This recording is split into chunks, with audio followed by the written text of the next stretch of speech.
Hello students of class 7th. Today we are going to talk about a new topic, that is transversal. So in this video lecture we will learn about what is transversal, what are the various angles that are formed. So now let's begin with this video. So यहाँ पे देखिए, first of all I will draw two parallel lines. सबसे पहले मैं दो parallel lines को draw कर दूंगा. उसके बाद जब एक लाइन दो पैरेलल लाइंस को टू डिस्टिंक्ट पॉइंट्स में काटती है, उसी को हम कहते हैं ट्रांसवर्सल. ठीक है, बहुत क्लियरली और बहुत ध्यान से सुनिएगा, because this topic is going to be very important. Okay, so you have to listen this video lecture with full concentration. Okay, so here what I said is कि यहाँ पे टू पैरेलल लाइंस थी, वो जा रही थी. अब parallel lines क्या होता है कि ऐसी लाइंस जो कभी मीट ना करें. जैसे ये लाइन है और ये लाइन है, ये आगे जाके मीट कर देंगी, मिल जाएंगी. लेकिन अगर हम पैरेलल लाइन खींच देते हैं तो वो आगे जाके मीट नहीं करती हैं. अब यहाँ पे जब दो पैरेलल लाइन पे एक ट्रांसवर्सल एक लाइन उसको काटती है टू पॉइंट्स पे. ठीक है, एक लाइन है वो टू डिस्टिंक्ट पॉइंट, टू अलग अलग पॉइंट पे जब दो पैरेलल लाइन्स को काटती है, इसी को हम क्या कहते हैं? Transversal. Okay, we call it transversal. We call it transversal. TRANSVERSAL. A line which intersects two or more given lines in a plane at distinct point. तो टू और मोर लाइंस को एक प्लेन में जब दो डिस्टिंक्ट पॉइंट्स काटती है, उसी को हम क्या कहते हैं? ट्रांसवर्सल. उसको हम क्या कहेंगे? Transversal line. अब यहाँ पे कुछ एंगल्स बनते हैं, ठीक है, जिनका जानना हमें बहुत ज़्यादा ज़रूरी है. अगर ये टॉपिक हमारा क्लियर नहीं होगा, then we won't be able to do the exercise. Okay, so pay your full attention here. यहाँ पे कुछ एंगल्स बनते हैं. अब यहाँ पे हम स्टार्टिंग में इसका नाम दे दे रहे हैं पहले. ठीक है, एंगल 1, एंगल 2, एंगल 3 और ये हो जाएगा आपका एंगल 4. उसी तरह ये आपका होगा एंगल 5, 6, 7 एंड आपका एंगल 8. तो सबसे पहले तो हम जानेंगे कि जो ये सारे एंगल्स हैं वो आखिर हैं क्या. So the first we will start with exterior angle. Exterior नाम ही से पता चल रहा है कि बाहर के. ठीक है, एक्सटीरियर मतलब होता है बाहर का. सो यहाँ पे आपके एक्सटीरियर एंगल क्या हो जाएंगे? ये आपका एंगल का साइन है, लिखते हैं ना एंगल 25, तो वही एंगल का साइन है. ठीक है, वैसे इसको मैं ऐसे ही लिख दे रहा हूँ एंगल. एक्सटीरियर एंगल आपके बाहर के एंगल क्या क्या होगा? 1, एंगल 1, एंगल 2, एंगल 8 और एंगल 7.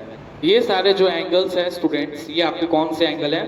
Exterior angles 1, 2, 7 and 8. ठीक है, उसके बाद इसी के अपोजिट हो जाएंगे आपके interior angle. Interior angles. So आपके इंटीरियर एंगल्स क्या हो जाएंगे? Angle 4, angle 3, angle 4, angle 3, angle 5, comma angle 6. ये सारे जो एंगल्स होंगे वो आपके कौन से एंगल्स हो जाएंगे students? This will be your interior angles. तो अभी दो टॉपिक क्लियर हो गया. सबसे पहले एक्सटीरियर एंगल, एक्सटीरियर मतलब बाहर का, तो 1, 2, 7, 8 ये एक्सटीरियर एंगल हो गए. फिर 3, 4, 5, 6 ये आपके कौन से एंगल हो गए? Interior angle. ठीक है, नेक्स्ट सेट ऑफ एंगल्स आपके होते हैं अल्टरनेट एंगल्स. अगले एंगल्स कौन से हो जाएंगे? Alternate angle. ठीक है, अल्टरनेट एंगल्स.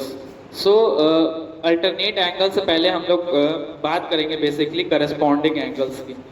ठीक है, करस्पॉन्डिंग एंगल्स. अब यहाँ पे आपके करस्पॉन्डिंग एंगल्स क्या हो जाएंगे? Angle 1 and angle 5. इसको आपको याद करना पड़ेगा. ठीक है, फिर एंगल 2 एंड एंगल 6. फिर क्या हो जाएगा? एंगल 4 एंड एंगल, ये देखिए ये नीचे वाला है, इसके नीचे वाला 8. फिर एंगल 3, ये एंगल 3 इधर नीचे है लाइन के, तो इसके नीचे हो जाएगा 7. Angle 3 and angle 7. ये सारे कौन से एंगल्स हो गए आपके? करस्पॉन्डिंग. 1, 5, 2, 6, 3, 7, 1, 5, 2, 6, 3, 7 और 4, 8. ये सारे जो एंगल्स होते हैं वो करस्पॉन्डिंग, ये 1 है, ये वाली लाइन के ऊपर वाला एंगल है, तो यहाँ पे ये वाली लाइन के ऊपर वाला 1 5, उसी तरह यहाँ पे 2 6, फिर 3 7 और 4 8। सो ये आपके हो गए करस्पॉन्डिंग एंगल्स, ठीक है। इसके बाद स्टूडेंट्स आपका आता है अल्टरनेट इंटीरियर एंगल्स और अल्टरनेट एक्सटीरियर एंगल। सो यहाँ पे मैं लिख दे रहा हूँ, शॉर्ट फॉर्म में लिखा है अल्टरनेट इंटीरियर एंगल। अब यहाँ पे अल्टर इंटीरियर मतलब क्या होता है, ये देखिए इंटीरियर एंगल, सो आपका ये हो गया इंटीरियर एंगल। अब अल्टरनेट मतलब क्या होता है कि एक छोड़ के एक होता है, कि जैसे अल्टरनेट वे में हमको ये करना है, जैसे एक बच्चा बैठा है उसको छोड़ के दूसरे बच्चों को, ऐसे हम कहते हैं इसको अल्टरनेट। सो यहाँ पे अल्टरनेट इंटीरियर एंगल क्या होगा, सबसे पहले तो आइए हम इंटीरियर एंगल, इंटीरियर मतलब अंदर के एंगल, 4 3 5 6, तो ये 4 3 5 6 ये आपके इंटीरियर एंगल है। अब इसमें अल्टरनेट क्या हो जाएगा, 4 6 3 5, अल्टरनेट इंटीरियर एंगल क्या हो जाएगा, angle 4 and angle 6, angle 4 angle 6, फिर एंगल 3 एंड एंगल 5, ये आपके क्या हो जाएंगे अल्टरनेट इंटीरियर एंगल, ठीक है। अब इसी तरह आपका alternate exterior angle, exterior angle मतलब क्या होता है, बाहर का, एक्सटीरियर एंगल्स ये 1 2 7 8। अब यहाँ पे अल्टरनेट एक्सटीरियर तो मतलब 1 और 7 2 और 8, तो ये हो जाएगा 1 angle 1 and angle 7, angle 1 angle 7, angle 2 and angle 8। तो ये कुछ चीज़ें हैं, बस इतनी चीज़ें आपको याद करनी पड़ेंगी, ठीक है। टाइप्स ऑफ एंगल्स के बारे में पढ़ लिया।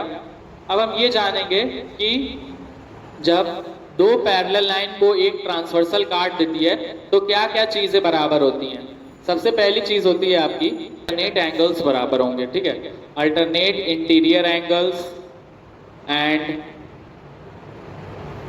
Alternate interior angle are equal, जितने भी अल्टरनेट इंटीरियर एंगल्स होंगे वो बराबर होंगे।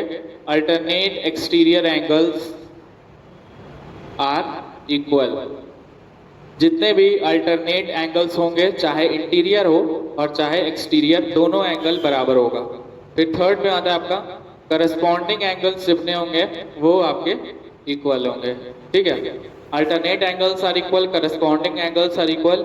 फिर interior angles on the same side of transversal are supplementary. Interior angle on same side of transversal